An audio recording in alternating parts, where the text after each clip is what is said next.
Salut les amis. Aujourd'hui, notre formation, on va essayer d'apprendre ce qu'on appelle le langage de programmation Python. Donc, avant de commencer la formation, j'aimerais apporter quelques éclaircissements. Pourquoi la formation elle est en français? Pour comprendre mieux quels sont nos projets en 2020 et quels sont les challenges, les défis à relever, vous pouvez revenir sur cette vidéo. On a détaillé tout. Donc, aujourd'hui, la formation, c'est 100% en français. D'accord. Donc, je vais vous montrer rapidement le plan de la formation et qu'est-ce qu'on va apprendre. Tout au long de la formation, nous allons voir comment installer Python, qu'est-ce que c'est d'abord, et comment utiliser l'interpréteur Python, et comment installer et utiliser un éditeur de code ou une IDE. Donc, on va aussi beaucoup avancer sur les conventions de nommage, les variables aussi, les structures de données. On va voir aussi les fonctions. Il y a aussi ce qu'on appelle les built-in functions, les fonctions natives. Il y a aussi on va voir aussi les conditions, comment contrôler votre code. D'autres choses, on va voir comment répéter certaines actions avec les boucles. On va voir aussi comment séparer les codes et mettre ce qu'on appelle des modules ou des dossiers. On va terminer par voir un peu comment gérer les erreurs. Bon, je ne sais pas, sur cette formation, on va toucher ça, mais si le temps le permet, on va le voir.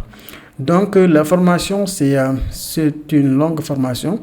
On va essayer de le faire. On ne va pas couper les vidéos pour faire 1, 2, 3. On va faire une seule vidéo pour la formation. Ça va permettre de rester sur la même page, de le regarder et même de pratiquer en même temps. Quels sont les prérequis pour nous suivre? Les prérequis, première chose, c'est d'avoir Python installé sur ta machine. Sinon, on va vous montrer comment installer Python. Deuxième chose, on va voir comment installer un éditeur de code adapté. Vous êtes prêts? On démarre. Donc, première chose à faire, c'est pour utiliser Python, nous avons besoin de l'installer. Pour l'installer, bon, tu as le choix d'aller dans python.org, comme vous le voyez, ou bien dans, par exemple, Google, Python pour Windows, ou bien Python pour Linux. Voilà, comme vous le voyez, Python Windows, vous pouvez cliquer ici pour télécharger. Deuxième chose, moi j'utilise Linux Ubuntu 19.10. Donc, je n'ai pas besoin d'installer Python. Attention, pour ceux qui utilisent Mac ou Linux, il y a toujours une version Python accompagnée. Donc, je vais vous montrer. Il y a Python, voilà, qui est là. Mais d'habitude, c'est Python 2. Donc, il faut mettre à jour votre Python. Parce que tout au long de la formation, nous allons utiliser Python 3. Voilà. Donc, vous pouvez faire Python 3 pour voir s'il est installé ou non. Sinon, vous pouvez l'installer facilement. Donc, vous pouvez venir ici. Comme vous le voyez, il y a Linux, il y a Mac OS X, il y a le Windows. Donc, tu cliques selon votre système. Moi, j'ai déjà installé Python. Je ne vais pas reprendre l'installation. Voilà. Je ne vais pas reprendre. Je vais continuer. Donc, il faut venir ici pour installer Python selon votre système. On est d'accord? Je m'excuse. Une fois installé Python, vous pouvez créer un dossier. Par exemple, vous pouvez créer un dossier via ton terminal et créer un fichier qu'on appelle app.py. Bon, c'est tout seulement ça qu'on vous demande. Créer un fichier app.py.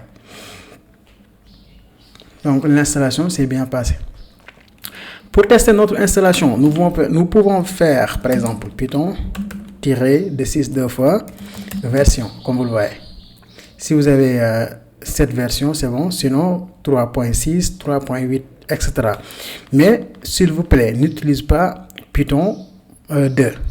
On est d'accord sur ça. Donc, je vais fermer mon terminal. Comme ça. OK. Donc, on a installé Python tout marche très bien. L'installation s'est bien passée. Donc, qu'est-ce qu'on va faire? On va tester, on va mettre quel code. Donc, avec mon éditeur, ou bien, bon, je vais ouvrir voilà, mon terminal pour tester les codes. On va mettre, par exemple, Python. Voilà. Là, nous sommes sur l'interpréteur Python. Voilà, comme vous le voyez, on est sur l'interpréteur. Donc, je vais essayer de taper quelque chose pour tester. Donc, je vais faire, par exemple, 9 plus 3. Voilà, comme vous le voyez, 12. On peut aussi écrire, par exemple, x égale à 2. X, on a 2. On peut aussi taper non égale à Ousseynou. Comme vous le voyez, si on met non, il va sortir ça. On peut aussi écrire, par exemple, job directement, comme ça, comme vous le voyez. Vraiment, c'est quelque chose qui nous permet de tester rapidement. Mais la limite, si on veut vraiment créer des applications rapidement, des applications qu'on va déployer ou qu'on va mettre en ligne, là, il faut chercher une alternative, quelque chose qui est plus rapide et qui vous permet d'aller plus vite. Pour cela, nous allons passer à installer un éditeur de code. Pour les éditeurs de code ou les IDE, environnement de développement intégré, vous pouvez utiliser l'éditeur que vous maîtrisez le plus. Sinon, nous allons voir quel est l'éditeur que j'utilise. Donc, je vous conseille d'utiliser l'éditeur que vous maîtrisez le plus, soit PyCharm, Sublime Text, VS Code, Notepad++, etc. Je vous déconseille fortement de Notepad++. D'accord. Donc, moi, l'éditeur que j'utilise, c'est VS Code. Bon, je vais taper ici. Comme vous le voyez, voici VS Code. Je clique sur le premier lien, comme ça. Comme vous le voyez. Moi, j'utilise Ubuntu Linux, donc je vais cliquer ici et je télécharge. Si vous utilisez Windows aussi, vous pouvez par exemple taper VS Code Windows. Comme vous le voyez. VS Code Windows, il va nous amener vers cette page. Donc, vous pouvez cliquer ici, soit 64, 32. Pour Mac aussi, vous pouvez cliquer sur l'icône Mac. Je pense que vous avez compris le principe et le process, comment l'installer. Comme nous avons différents systèmes, je ne vais pas vous attarder ou passer le temps de l'installer pour chaque système. Je vous laisse le faire. Si vous avez des erreurs ou bien l'installation ne passe pas, vous pouvez les écrire sur le commentaire. Ou bien je vais partager le lien du forum auquel nous allons vous aider à résoudre les problèmes techniques. D'accord. Donc, espérons que vous avez Python et aussi VS Code. Voici l'éditeur VS Code, comme vous le voyez. Là, c'est les fichiers. Comment créer un nouveau fichier, une nouvelle Windows, une nouvelle fenêtre, ouvrir un fichier, ouvrir un dossier, ouvrir un workspace pour éditer, copier, couper, etc. Bon, il est un éditeur vraiment que je conseille. Il est très intéressant. Voilà. Donc, vous pouvez créer même un terminal. Voilà, voici le terminal intégré. On peut le faire quoi? Je voulais voir s'il y a un moyen de le mettre à côté, juste à côté là. Bon, peut-être il y en a, mais bon. Attends, je cherche s'il y en a. Voilà, c'est de créer différents terminals. Okay, bon, je vais couper ça. Donc ça, je ne vois pas que c'est possible. Donc je vais supprimer ça comme ça. D'accord. VS Code, l'avantage, comme un bon éditeur, il y a des avantages. Pourquoi on l'a choisi. Il fait ce qu'on appelle coloration syntaxique. Qu'est-ce que ça veut dire? Syntaxique, ok. Par exemple, comme vous le voyez, print, il est avec une couleur différente. différent de, par exemple, si on écrit non seulement. Non, il est en blanc. Là, c'est un peu gris. Non, c'est un peu rouge. Voilà. C'est un peu rose. Il y a aussi d'autres choses. Il y a autocompletion. Autocompletion. C'est-à-dire, si on commence à écrire PR, il nous donne le reste. On clique. Ça aussi, c'est important. Il y a aussi ce qu'on appelle le linting. Linting, ça veut dire, par exemple, si tu veux afficher un variable que tu n'as pas déclaré, il te génère une erreur, comme vous le voyez. La variable n'est pas déclarée. Donc, il y a d'autres avantages, mais je vais m'arrêter sur les deux. Une fois VS Code installé, on va venir ici. La première chose à faire, c'est de chercher l'extension Python. Comme vous le voyez, voici l'extension Python. Il est installé par 17 millions, plus de 17 millions 399 448. Donc, il est très, très, très populaire, comme vous le voyez. Donc, il faut l'installer. Moi, je l'ai déjà. Donc, il faut l'installer. Une fois l'installé, on va ouvrir notre code pour voir, pour tester. Print. Hello. Comme vous le voyez, il y a en bas, comme vous le voyez ici, il y a ce qu'on appelle linter pycode style is not installed. Parce qu'il nous demande d'installer un linter. Un linter, tout simplement, c'est un analyseur de syntaxe. Il va voir si la fonction que tu essaies d'appeler, tu l'as déclarée ou non. Par exemple, si on essaie de faire get name. Imaginons une fonction qui retourne le nom. Bon, je vais exprimer ça. Comme vous le voyez, il nous dit la variable n'est pas définie. Donc, on va l'installer. Donc, il est en train de l'installer.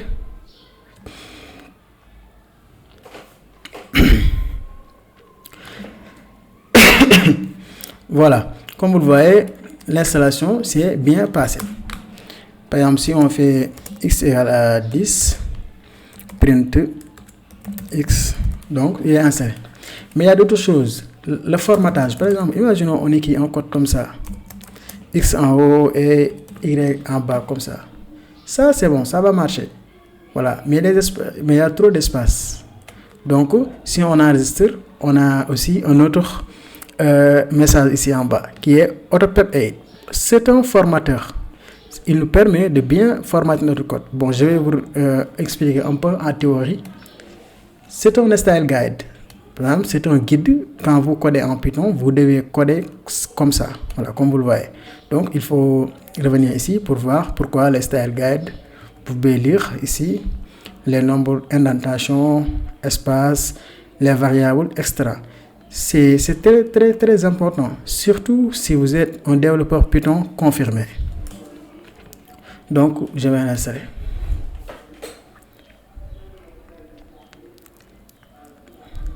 Ok, c'est bien, il a installé.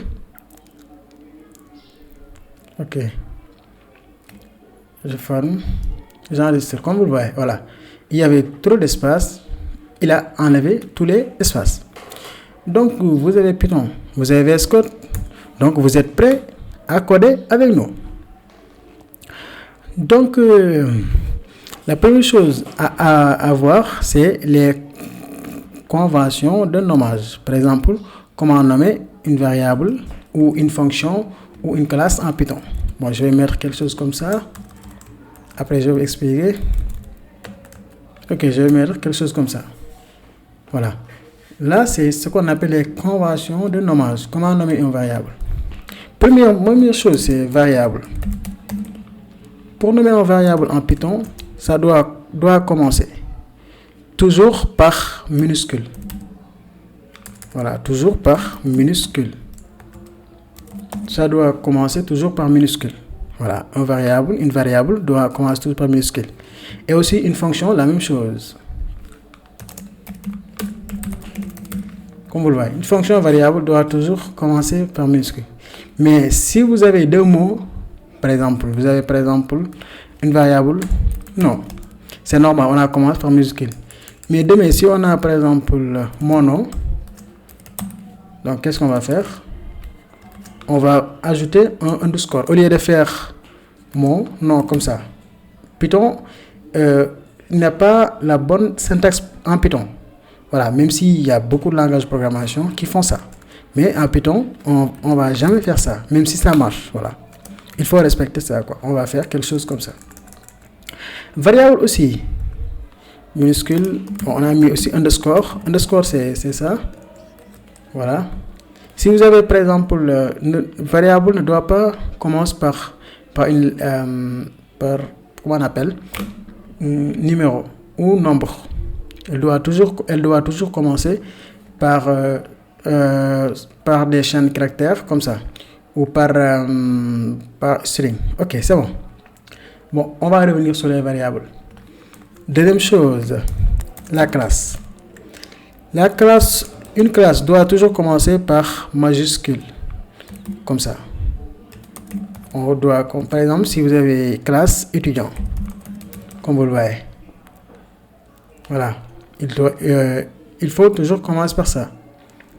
Si vous avez, par exemple, deux mots, étudiant, par exemple, SN, comme vous le voyez, ou étudiant Sénégal, comme vous le voyez, il faut toujours mettre underscore, après mettre l'autre majuscule, pour préciser que c'est deux mots différents. Il y a une troisième chose, c'est les constantes. Les constants en programmation. Ok, constante. Toujours minuscule, toujours tout. Tout en minuscule. Tout en minuscule. Exemple, login. Comme vous le voyez, login. Il faut toujours mettre ça. Mais si vous avez deux mots différents, par exemple, il y a login, il y a le mot de passe. Mot, il faut mettre quelque chose comme ça, passe. Voilà. Si vous avez plusieurs mots, mais mettez toujours un underscore. Je pense que vous avez compris les conventions de nommage en Python. Donc, on va passer à la suite. La suite, c'est de travailler avec les variables. Les variables, c'est tellement important en programmation. Il faut savoir comment stocker des données sur la mémoire. Un variable, tout simplement. Une variable, bon, je vais dire variable. Voilà. Le cours, on va parler des variables. C'est tout simplement une boîte ou une box. Voilà. Bon, on peut dire box virtuelle. Quelque chose comme ça. Bon, je vais vous montrer pour vous permettre de savoir un peu. Bon, je vais chercher une image. Donc, j'ai vu cette image-là.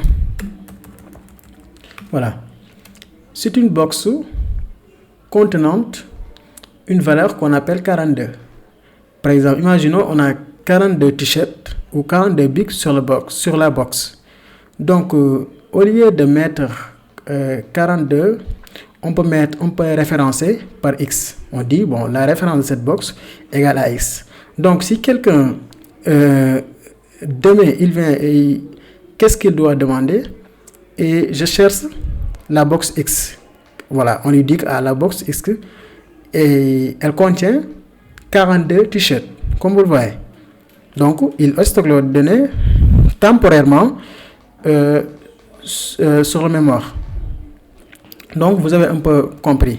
Voilà. Donc, on va faire un peu, on va tester. En Python, pour déclarer une variable, on peut faire par exemple une variable job, comme vous le voyez. Donc, pour l'afficher, bon, on va mettre print. Print, non. Comme vous le voyez. Donc, bon, attends, je cherche si je veux expliquer. Est-ce que je peux, voilà, faire un terminal. Bon, il n'y a qu'une seule terminal. Je vais fermer ça. OK. Donc, pour lancer le programme, on peut faire run Python file in terminal, comme ça. Comme vous le voyez. Mais je vais ouvrir un autre terminal de ma machine. Bon, c'est mieux, quoi. Bon, c'est des projects. Voilà. YouTube. OK. Je vais faire par exemple Python. .py. Comme vous le voyez, il a affiché job. Voilà, comme nous le voyons nous tous, il a affiché job. Donc, vous avez un peu compris l'idée d'une variable. Mais une variable, peut, par exemple, contenir différents types de données. Aujourd'hui, tout à l'heure, on a déclaré une variable qui a comme valeur string, job, ce qu'on appelle, je vais mettre chaîne de caractères. Voilà. Tous les textes que vous voyez, je l'écris je commence par dièse, ça veut dire que c'est un commentaire. Voilà, comme vous le voyez, c'est un commentaire. Voilà, chaîne de caractères. Chaîne de caractères. Voilà. Par exemple, vous pouvez mettre d'autres caractères comme ça, comme ça, comme ça, comme ça. Si vous avez des éléments comme ça, il faut toujours utiliser les deux quotes. Voilà. Chaîne de caractères, tu peux mettre deux quotes ou bien single quote. Voilà, comme vous le voyez. D'accord, vous avez un peu compris, c'est un type, par exemple, chaîne de caractères ou string en programmation. On peut aussi déclarer une variable âge qui est, par exemple, qui est un entier. Entier, ou bien on peut dire aussi integer comme ça. On peut aussi avoir des décimales, par exemple, qu'on appelle revenu. On va mettre revenu égal à 3000.76 €. Là, on a ce qu'on appelle décimal ou float. C'est deux types de données. Voilà. Donc, vous avez compris les types de variables qu'on peut avoir. D'accord. On peut dire que âge, par exemple, 2019 égale à 20. Et en 2020, qu'est-ce qu'on veut? Récupérer cet âge et ajouter une année. Donc, on va déclarer une autre variable qui est âge 2020 égale à âge 2019 plus 1, comme vous le voyez. Donc, je vais faire un print. Je vais afficher les deux âges. Bon, je vais mettre un petit message 2019. Je vais mettre aussi print 2020 âge 2020. Comme vous le voyez. Donc, on va afficher pour voir. Bon, vous le voyez comme ça, c'est 2019 20, 2020 21. Voilà, c'est ce qu'on a fait. On peut aussi convertir des types de données différents. Par exemple, tu as un formulaire où les utilisateurs mettent leur nom, prénom, âge. Pour éviter que les gens se trompent, tu peux récupérer par exemple âge réel égale, donc ici, lui, quelqu'un peut mettre comme ça, âge 2019, et tu le convertis. Tu fais par exemple int âge 2019, comme ça. Voilà. Pour convertir, on utilise quelque chose comme ça. On peut aussi utiliser string pour convertir chaîne de caractères, comme vous le voyez. Donc, pour éviter certaines erreurs, nous pouvons faire ça. D'accord. On est d'accord. Donc, pour convertir une variable d'un type à un autre, nous pouvons utiliser cette syntaxe. Je pense que vous avez compris les variables, comment on les déclare, comment on les affiche. D'autres détails importants. Par exemple, aujourd'hui, vous pouvez avoir, par exemple, une tâche message. On te demande d'afficher cette message. Par exemple, je m'appelle Harala. Voilà. Et vous avez utilisé, par exemple, single quote. Comme ça. Comme vous le voyez, il y a une erreur. Votre code ne va jamais s'exécuter. Bon, on va s'amuser pour voir. Donc, on va faire ça. Comme vous le voyez, c'est invalid syntax error. Pourquoi? Parce que Python ne connaît pas, on n'a pas utilisé de, on a fait quelque chose comme ça. Et ça va marcher, ça va pas marcher. Donc, quelle est la solution? La solution, c'est ce qu'on appelle escaping. On peut faire ça. Par exemple, quelque chose comme ça, ça va marcher. D'accord. On va faire ça, comme vous le voyez. Je m'appelle Kharala. L'autre solution, au lieu de mettre ça, vous pouvez mettre par exemple string, quote et vous mettez les double quotes. Là aussi, ça va marcher très bien comme vous le voyez. Je m'appelle Kharala. Donc c'était un petit détail que je voulais parler, ce qu'on appelle escape ou échappe. Voilà, vous avez un peu compris. Il y a des mots qu'on va jamais utiliser comme nom de variable. Ce qu'on appelle les mots réservés. Bon, je vais vous montrer ça. Tous les langages de programmation ont ça. Python. Bon, je vais taper sur Google. Python 3 reserved keyword. Ce sont des mots que les réservés. Par exemple, ici, je vais cliquer sur le premier lien. Reserved words, voilà, comme vous le voyez. Voici les mots que vous ne doivez pas utiliser comme nom de variable. Voilà. Vous avez compris l'idée, c'est clair. On est d'accord. Donc, on va revenir sur notre éditeur. D'accord. Donc, vous avez un peu compris.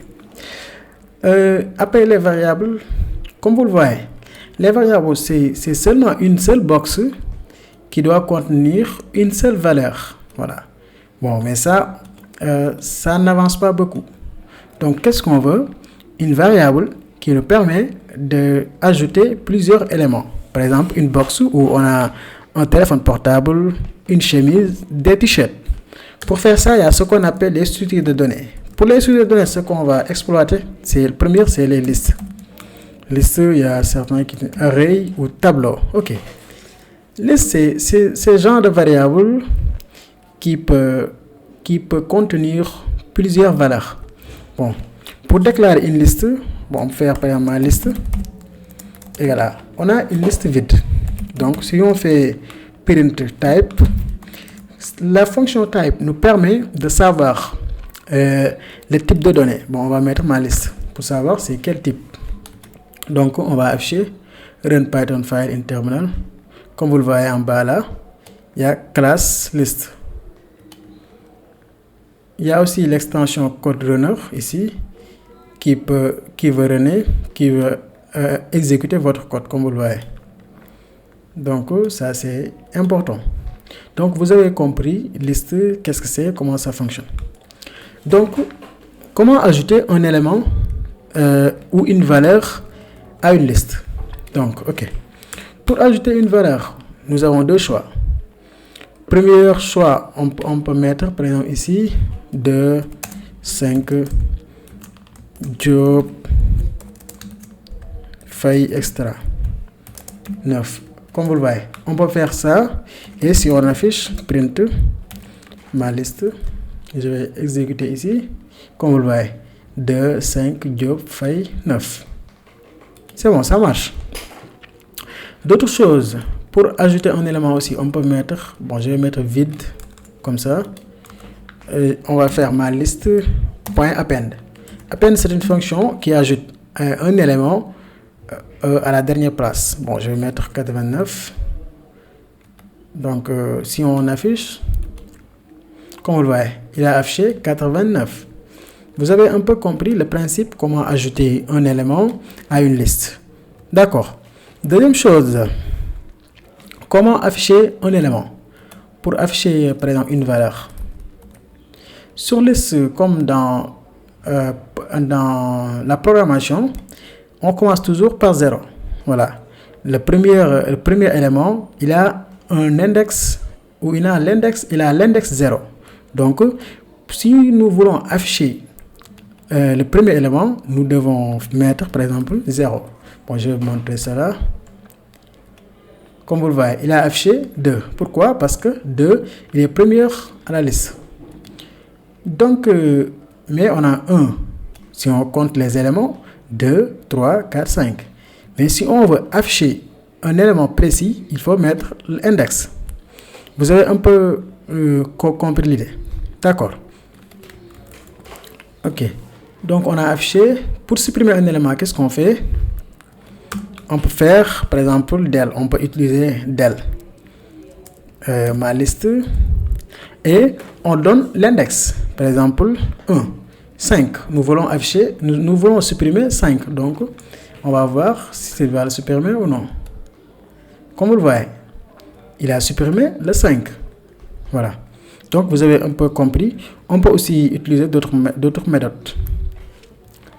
Pour savoir on a combien d'éléments dans une liste, on peut utiliser la fonction len. Len, on va revenir sur ces fonctions. C'est des fonctions natives avec le langage. Donc, c'est bon. On va enregistrer. Comme vous le voyez, c'est 5. On a 5 éléments dans la liste. Donc, vous avez compris, avec les exercices, vous allez beaucoup pratiquer. D'accord. Après liste, on a une autre type. Bon, je vais supprimer tout ça. Qui est dictionnaire ou tuple. Bon, on va voir tuple un peu. Tuple, il est comme liste. Mais on ne peut pas modifier les éléments. On peut pas modifier les éléments. Comme vous le voyez. Donc, on va tester. Pour texte, bon, je vais mettre mon tuple. On va mettre vide. Là, on a un tuple vide. Pour vérifier, on peut faire type mon tuple. Comme vous le voyez, on va mettre mon tuple. On va afficher pour voir. Voilà, comme vous le voyez, classe tuple. Vous avez un peu compris le principe. Donc, pour ajouter un élément, qu'est-ce qu'on doit faire? C'est venir ici. Par exemple, tuple, on peut mettre par exemple login. Voilà. Et mot de passe, comme ça. Parce que ces éléments-là, on ne va pas les changer au début du programme. Pour afficher les éléments, toujours, on peut mettre mon tuple. Tuple, vous allez beaucoup l'utiliser quand vous faites les données avec Python ou bien même sur les frameworks comme Django, tu utilises beaucoup un tuple. Donc, je pense que vous avez un peu compris l'idée. Pour afficher une valeur, bon, c'est comme liste, on peut mettre l'index. Donc, le premier élément, son index est égal à 0. On va faire ça. Donc, il a affiché notre premier élément. Et c'est important. Après tuple, il y a ce qu'on appelle dictionnaire. Bon, il y a certains langages qui mêlent HMAP, même si les principes sont un peu différents, mais c'est à peu près la même chose. Dictionnaire, on a ce qu'on appelle la notion de clé et valeur. Il stocke deux éléments, la clé et la valeur. Donc, pour créer un dictionnaire vide, on peut mettre, exemple, mot dict égal à, voilà. On a un dictionnaire vide. Bon, on va afficher le type pour voir si ce qu'on dit c'est vrai ou non.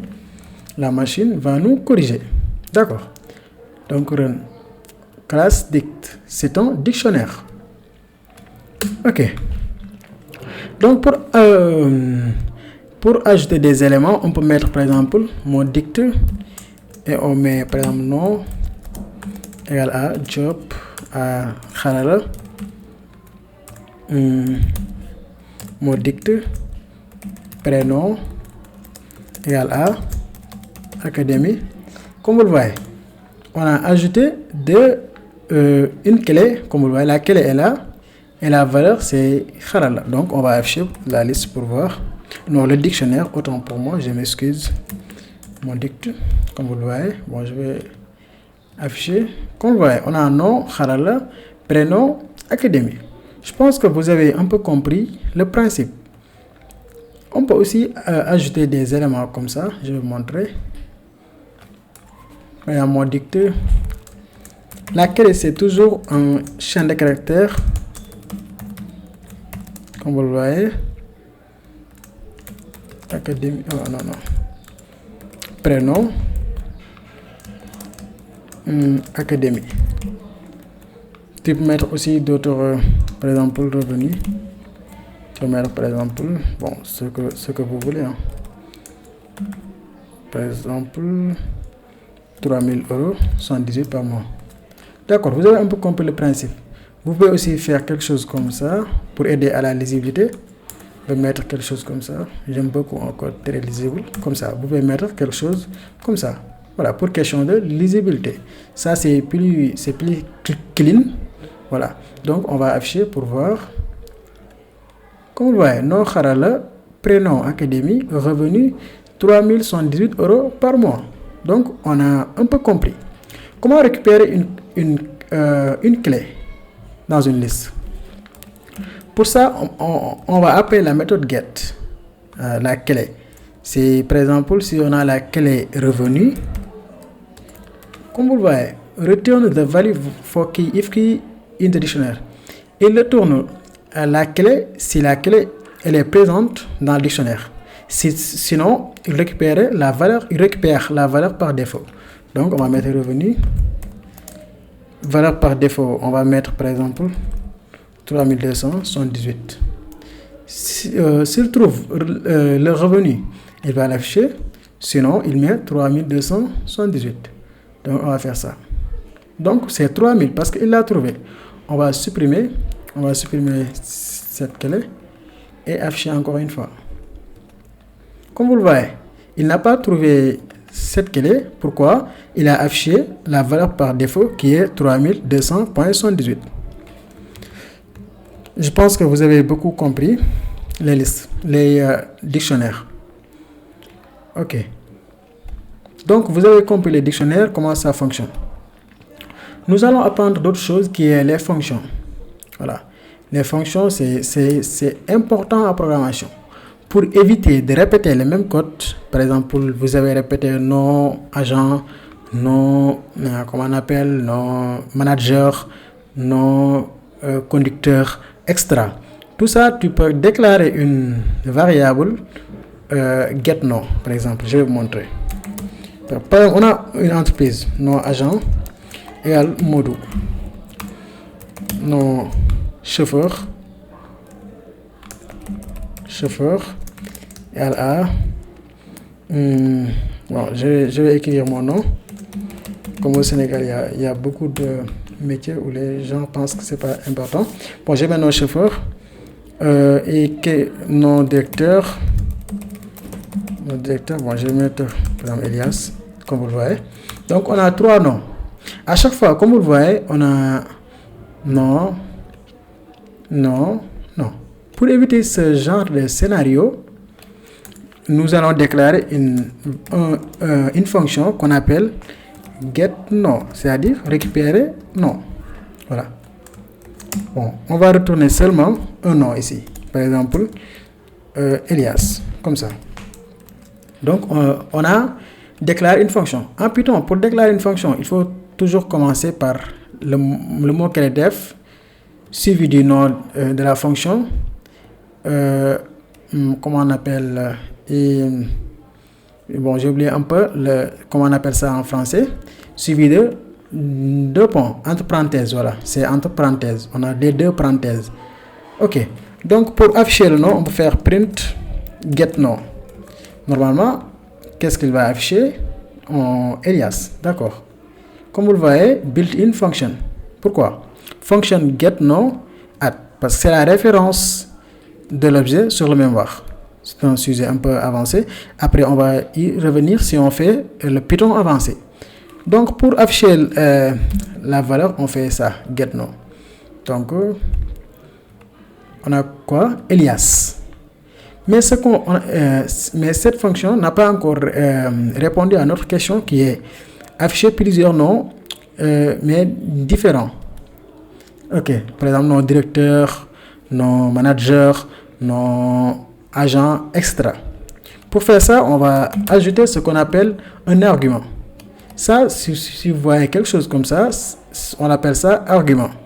Donc, l'argument, on l'a retourné ici. Si on revient sur notre fonction, si on essaie de l'exécuter, on aura une erreur. Je vais vous montrer, juste pour vous aider. Comme vous le voyez, type error, getNo missing one required positional argument. Il dit que votre fonction getNo n'a pas, il a manqué un argument qui est obligatoire, qui est non. Donc, on va mettre ici. Elias. Donc, on va mettre ça. On exécute aussi. Voilà, comme vous le voyez, ça affiche. Ici, vous pouvez venir, vous pouvez écrire par exemple chauffeur égale à getNow ou Seynou, comme vous le voyez. Ça, c'est plus clair, plus clean. Aujourd'hui, si on demande de changer le comportement, on peut venir ici et ajouter un autre argument, par exemple âge. Donc, on va mettre, au lieu de getNow, on va mettre getUser, exemple. Voilà. Ou afficher user ou récupérer l'utilisateur. Comme vous le voyez, et on peut mettre nom et âge. Ça, on appelle ça une fonction avec deux arguments. Par exemple, on va faire calculer, calcul simple. On va mettre calcul simple. On va mettre valeur 1, valeur 2, et on return valeur 1 plus valeur 2, comme vous le voyez. Donc on va faire print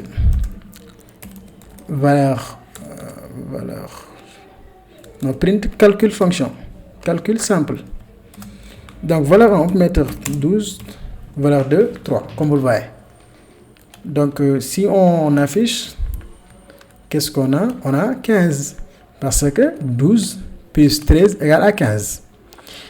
Pour éviter l'erreur qu'on avait tout à l'heure, par exemple, si on oublie de mettre cette valeur, on peut mettre ce qu'on appelle les valeurs par défaut. Ici, on va mettre 0. Valeur 2 égale à 0. Pour éviter le problème qu'on avait tout à l'heure. Donc, on va voir. Voilà. On a mis seulement 12. Pourquoi? Il a mis 12 plus 0 égale à 12. Voilà. Donc, je pense que vous avez un peu compris comment créer une fonction, comment ajouter un argument, comment ajouter deux arguments. Tu peux ajouter plusieurs arguments. Mais il y a un livre intéressant que je conseille aussi, surtout pour les devs avancés, qui est Clean Code, Clean Architect. Bon, si vous avez besoin de nom ou le lien Amazon, vous pouvez me contacter en inbox. Je vais vous montrer le nom. C'était comment? Vous m'écrivez sur Twitter, comme ça. Je vais vous envoyer le lien du livre. C'est un livre intéressant pour les surtout développeurs avancés. Donc, vous avez compris les fonctions. En Python, il y a ce qu'on appelle le built-in function, ou les fonctions natives du langage. Par exemple, si tu tapes sur Google Python 3 built-in function, comme vous le voyez. Voilà, comme vous le voyez, il y a ce qu'on appelle built-in function. Vous pouvez aussi écrire ça en français, taper les fonctions natives. Donc, ça, on appelle built-in function, comme vous le voyez. C'était fonction intéressant. Moi, j'aime beaucoup les fonctions. OK. Il y a plusieurs fonctions, vous pouvez tester. Donc, je vais tester première chose. Par exemple, imaginons on a une liste égale à 4, 3, 4, 7. Et nous voulons savoir la valeur totale. Voilà. Donc, vous pouvez écrire l'algorithme pour créer la valeur, mais Python, il a cet algorithme. Je vais vous montrer. Valeur totale. C'est bon. Égal à. Il y a une fonction native qu'on appelle sum. Il doit récupérer, contenir comme argument iterable et valeur qu'on va commencer. On va lui donner liste. Donc, je vais afficher print valeur totale. Pour vous, quel sera le résultat? Bon, si on essaie de faire ça, comme vous le voyez, 14. Voilà, comme vous le voyez, c'est 14. Normalement, ça doit être 14. 4 plus 3 égale 7. 7 plus 7, 14. Donc, c'est clair. Il y a aussi min pour récupérer l'élément le plus petit. Voilà. L'élément le plus petit. Il y a aussi max pour récupérer l'élément le plus grand dans la liste. Donc, vous avez un peu compris le principe de ces fonctions. Je vous conseille vraiment de revenir sur la documentation pour voir les détails. Parce que aussi, comment on appelle? Les théories, c'est important de les savoir. Parce qu'ils utilisent des algorithmes spécifiques. Vous-même, vous pouvez vous s'amuser pour essayer de créer ces algorithmes from scratch. D'accord. Après les fonctions, bon, on a vu beaucoup de choses. Il y a une partie importante en programmation, ce qu'on appelle les structures conditionnelles. C'est-à-dire comment contrôler nos codes. Voilà. Conditions. Par exemple, vous avez un programme ou une porte où on accepte seulement des personnes qui ont un âge de 18 ans. Voilà, donc on va essayer de faire ça. Donc on va mettre âge, ou bien on va récupérer l'âge de la personne. Bon, je vais mettre int, parce que je vais mettre input. Input, c'est une fonctionnalité par défaut qui prend string. Donc nous, on ne va pas qu'il prenne une chaîne de caractères, mais nous voulons récupérer ce qu'on appelle un entier. Donc votre âge, comme ça.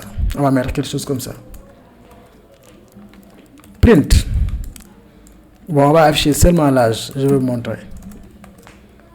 Ok. Donc, on a exécuté le programme. Il nous demande notre âge. Je vais faire... là, c'est un éditeur read only. Je vais exécuter ici. Comme vous le voyez, il me demande de mettre mon âge. Je vais mettre 3. Comme vous le voyez, print. Bon, je vais mettre votre âge. D'accord? Votre âge, on va mettre 3. Votre âge égale 3. D'accord? Donc, on va mettre la condition if âge égale à 18. Print accès autorisé. Donc, si l'âge est égal à 18, l'accès est autorisé. Donc, le programme, il contrôle seulement si l'âge est égal à 18. D'accord, on va essayer d'exécuter le code. Âge égal à 3, il n'affiche rien. Âge égal à 4, il n'affiche rien. Je vais mettre 18, âge égal à 18, accès autorisé, comme vous le voyez. Mais ce qu'on veut, c'est si l'âge est égal à 18, il affiche. Si aussi, sinon si âge égal à est supérieur ou égal à 18. Donc, pour représenter ça, on va mettre elif âge supérieur. C'est le signe qu'on utilise pour dire que est-ce que l'âge est supérieur à 18. Mais on va mettre supérieur ou égal. Voilà, à 18, comme vous le voyez. Donc, si on a quelque chose comme ça, le premier élément, on n'a pas besoin de ça, ici, comme vous le voyez. Donc, on va le mettre directement ici. On peut, ou bien âge, voilà, c'est bon. On va mettre print. Je vais vous montrer. Je vais mettre supérieur, voilà. Par exemple, accès autorisé. Vous avez plus de 18 ans. Plus de 18 ans. Accès autorisé. Vous avez 18 ans, comme vous le voyez. Donc, on a accès autorisé, vous avez plus de 18 ans. Donc, on va essayer de représenter ça. Âge égal à, bon, je vais mettre 18, vous avez 18 ans. Je vais mettre 64, 65 ans. Accès autorisé, vous avez plus de 18 ans. Donc, mais si un enfant il a moins de 18 ans, qu'est-ce qu'on fait? On peut aussi elif, l'âge est moins de 18 ans. Donc, avant de faire ça, on va mettre, vous avez 18 ans ou plus. Et je vais changer un peu ici. Supérieur ou égal. Donc, sinon, bon, je vais copier cette phrase. Je vais mettre ici, print, accès, refusé. Vous avez moins de 18 ans. Moins de 18 ans. D'accord. Comme vous le voyez. Donc, on va essayer de voir. Il a mis 3 ans, accès refusé. Vous avez moins de 18 ans. S'il a mis 17 ans, accès refusé, toujours. Donc, on va mettre, par exemple, 32. Vous avez 18 ans ou plus. Donc, vous avez un peu compris le principe. Il y a if, il y a else, il y a elif. Après, je vais envoyer des jeux qui vont vous aider à bien comprendre cela. Il y a aussi ce qu'on appelle logique. Les opérations logiques, conditions, il y a aussi logique extra. Bon, je suis trop anglophone. Par exemple, vous voulez vérifier si Bon, je vais mettre un autre programme qui est un peu différent. Identifiant égal à input votre identifiant. Ça va être un peu spécial. Donc, on a identifiant. On va aussi récupérer son mot de passe. Mot de passe. Donc, là, je vais mettre mot de passe. OK. Donc, on va vérifier. Si le identifiant, par exemple, identifiant, imagine on a une base de données qui a un identifiant admin égal à admin. Et le mot de passe, N, password, et mot de passe égal à 1, 2, 3, 4, 5, 6. Comme vous le voyez, on va afficher bienvenue. Bienvenue. Sinon, on va mettre print accès non autorisé. Non autorisé. C'est bon. OK. Donc, on va essayer d'exécuter le programme identifiant. Bon, je vais mettre admin 1, 2, 3, 4, 5, 6. Bienvenue. Parce que le mot de passe est bon. L'identifiant est bon. Bon, je vais m'amuser à mettre par exemple hacker 1, 2, 3, 4, 5, 6. Comme vous voyez ici, le nom d'utilisateur, c'est pas bon, mais le mot de passe est bon. Donc, je vais aussi vous montrer quelque chose qui est un peu intéressant aussi. OK. On peut aussi mettre, par exemple, si on a un super utilisateur, or, super. Voilà, Superman, par exemple. On a Superman dans notre base de données. Donc, je vais essayer de mettre super ou le mot de passe. Là, il ne va pas vérifier. Il ne va pas vérifier cela. Par exemple, bon, identifiant, si je peux changer ça, je vais mettre non. Voilà. Imaginons, on a un nom Superman. Et âge, on va mettre âge, quoi. Je vais mettre âge. Je vais faire un wrapped int. Je vais le mettre sur un int comme ça. Int âge est supérieur. Supérieur égal à 18. Donc, on va vérifier cela. Si le nom égale le super ou l'âge, par exemple, si l'un des conditions est évalué à true, affiche-moi bienvenue. Sinon, afficher accès non autorisé. Donc, on va voir ça. Donc, non, je vais mettre job. Bon, je devrais mettre âge, mais bon, c'est pas. Accès non autorisé. Parce que toutes les conditions sont false. C'est mieux de mettre ça. D'accord. Okay, parce que je n'ai pas vu ça. Donc là, je vais mettre nom super. Et âge, je vais mettre 87. Comme vous le voyez, bienvenue. Donc, je vais mettre nom aussi, super. Âge, je vais mettre 2. Bienvenue. Ça marche parce que l'un des conditions est évalué à true. Je pense que vous avez un peu compris le principe des conditions. Après les conditions, il y a un autre aspect important qu'on appelle les boucles. C'est un crash course. On va avancer beaucoup sur Python. OK. Si vous avez aussi ce genre de formations qui sont longues sur une seule vidéo, vous pouvez mettre en commentaire. Donc, on va mettre boucle. Il nous permet de répéter certaines instructions. Par exemple, on peut dire que nous avons besoin d'afficher, par exemple, message bienvenue. Par exemple, 100 fois ou 10 fois ou à l'infini. Qu'est-ce qu'on fait? On peut mettre while. While, par exemple, je vais déclarer une autre variable qui est index égale à 0. Donc, je vais mettre while index. OK. OK. C'est bon. Bon, je sais pas. C'est 10 fois qu'on veut dire. D'accord. Donc, je vais mettre print message. Bon, mais si tu exécutes ce code, il y aura un problème sur ta machine. Surtout si vous avez une machine qui n'est pas puissante. Qu'est-ce qu'on fait? On va faire index plus égal à 1. Bon, à chaque fois qu'il exécute ça, on ajoute un élément.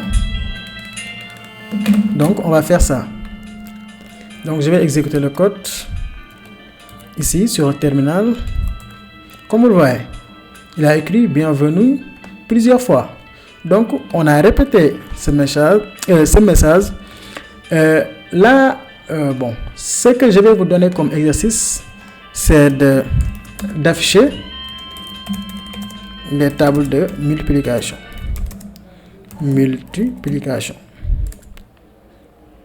Ok. Essayez de faire ça. Par exemple, 1 fois 1 égale à 1 fois 2, 2, 1 fois 3, 3. Voilà. Imaginons votre petit frère vous demande de lui faire un programme qui lui permet de faire des tables de multiplication. Donc, je pense que vous avez compris le boucle while. Il y a un autre boucle qu'on appelle for. Imaginons on a un message bienvenue tout le monde. Et qu'est-ce qu'on veut? Nous voulons que, par exemple, afficher les chaînes comme ça. Par exemple, B,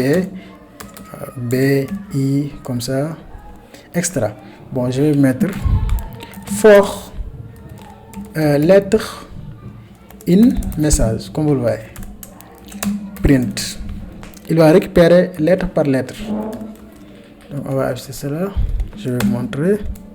Comme vous le voyez. Voilà. Mais ça, c'est pas intéressant. Je vais vous montrer, par exemple, ma liste à 2. Bon, je vais mettre 2, 3, 8, job, extra.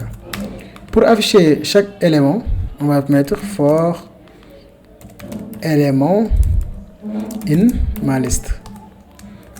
Donc, print élément, comme vous le voyez. Donc, on va essayer d'afficher l'élément. Comme vous le voyez, 2, 4, 8, job. Je pense que vous avez compris. Il y a aussi une fonction importante et intéressante qu'on appelle range. Je vous laisse l'exploiter. C'est une fonction range. Voilà, vous pouvez l'utiliser aussi. Donc, il y a aussi un aspect important. Vous pouvez aussi mettre une condition, lui dire que si, par exemple, si l'élément if élément supérieur à 2, à 3 par exemple, tu fais ça, print élément et break pour stopper le boucle. Bon, avant, on va mettre d'abord print élément stop. Voilà. Donc, si on a un élément supérieur à 3, on va mettre stop. Ok. Donc, on va s'amuser. Oh, je ferme mon terminal. Je vais l'ouvrir. Comme vous le voyez, il a affiché seulement 2 et 3 et il a, par exemple, stop. Voilà. Comme vous le voyez, 2. Après, il a évolué le deuxième élément. Il a vu que c'est supérieur à 3. Il a mis stop. Donc, vous avez un peu compris le break. Il y a break et continue. D'accord. Voilà. Là, jusqu'à là, nous avons mis tout notre code sur un seul fichier. Ce qui n'est pas le cas si vous travaillez dans les projets entreprises ou dans les projets, dans les gros projets. Donc, il y a ce qu'on appelle les modules ou packages. Ok. Python, bon, c'est un langage qui nous dit qu'il y a beaucoup de packages peut-être. Bon, on a beaucoup de packages en Python. Vous pouvez les installer avec le gestionnaire de packages pip. Pip, on va faire une vidéo spéciale sur ça. Il est excellent. Donc, on a notre application app.py. Donc, vous avez un peu compris. On va créer une fonction, par exemple, ajout. Ici, on va créer un autre fichier d'abord. Je vais mettre bon, par exemple, mes fonctions.py, comme vous le voyez. On a créé un autre fichier qu'on appelle mes fonctions.py.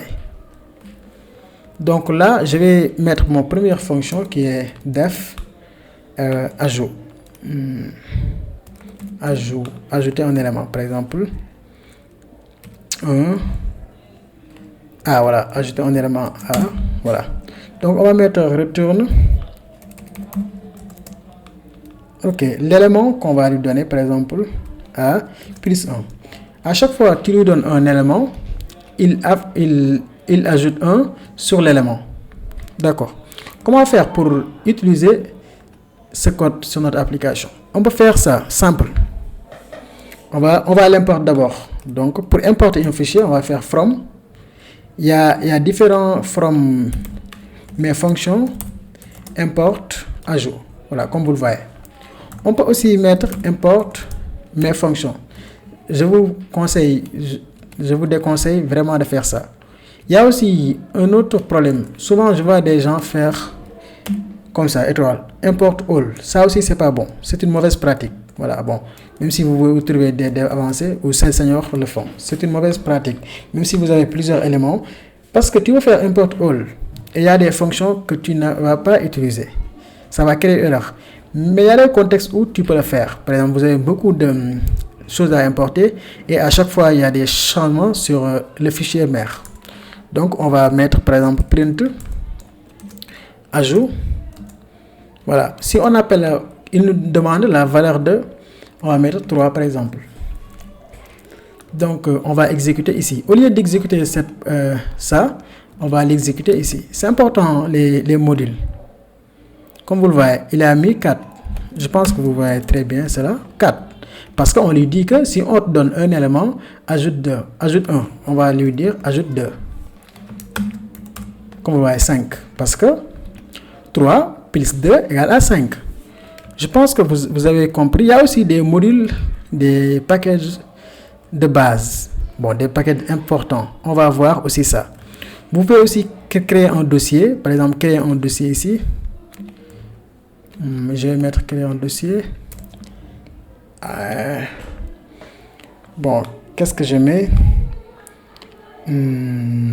Calcul, exemple. Calcul. Là, tu vas mettre un fichier qu'on appelle calculer.py.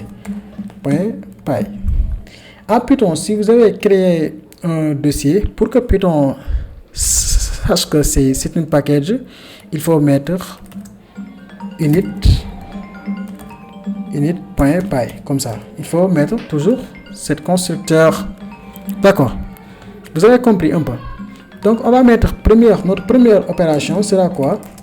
De addition, par exemple, qui va prendre valeur 1 et valeur 2 et retourne la somme.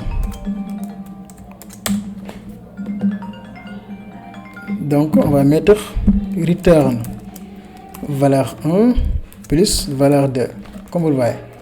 Donc, on va retourner ça. Bon, on a déclaré notre fonction comme ça.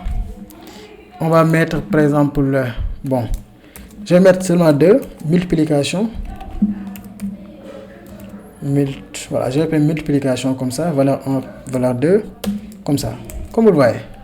Donc là, je vais fermer ça. Donc, on n'a pas cette fichier là. Bon, on va supprimer tout ça. Ok.